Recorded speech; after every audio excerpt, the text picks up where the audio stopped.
I'm going to do a quick and dirty video here about an earthquake survival kit that you can put in your car. If you've been watching the news, you probably realize that natural disasters these days can totally overwhelm the ability of government agencies to respond. And this really means that if there is a natural disaster such as an earthquake, you're it.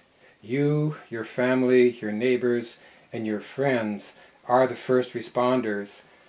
And even though I'd like to think that if something like this happens, I'm going to be close to home where I have my major preparations such as cooking and water and food and so on. The truth is that you may be far away from home or down at the office when this happens, and it's in your interest to have some preparation.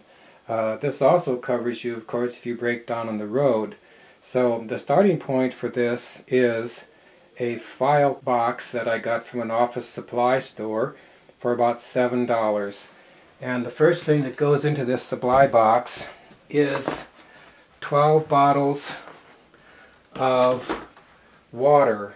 This water can also come from recycled bottles because you could fill bottles that you've already used and put about 3 drops of bleach in them to keep them sanitized for a fairly long time. Maybe you'd want to replace that water once a year. So that's your first requirement, is water, because you can die from thirst very quickly. The next thing that goes into this is a space blanket like this. These are pretty cheap, but this is your warmth. This will protect you against hypothermia and can also protect you from excessive heat. Now the third thing that I've got in here is a source of light. This is a cheap little flashlight, cost about $4. It has a number of LEDs and runs on 3 AAA batteries. The next thing that goes in here is a first aid kit that I got at an outdoor store for about $10. And then there is a little Ziploc bag with a spare set of batteries for the light and an actual Swiss Army knife. If you have to buy all this from scratch, the Swiss Army knife is probably the most expensive piece, but it just happened that I had a couple of these laying around that have somehow drifted into my toolkit over the years. And then the final thing that I have in this particular kit is some sources of food. Of course, peanuts are a good source of protein and carbohydrates and fats. This will protect you against hypothermia.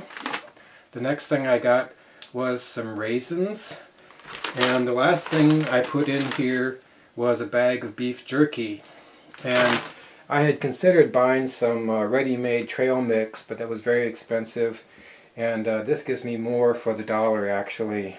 So this is a kit that can go in your trunk and stay there. The last item that you might want to include is a luggage cart if you happen to have one laying around, or might care to buy one. They're only about $20, but what this would mean is that your kit would be mobile in the case that your roads were impassable. If you haven't done any of this stuff, it's really high time to start, because what we seem to be noticing is that the weather is becoming more severe. What I have heard from various sources is that there are additional quantities of energy actually coming into the solar system from other parts of space or from the sun, and this is part of what's causing the violent weather.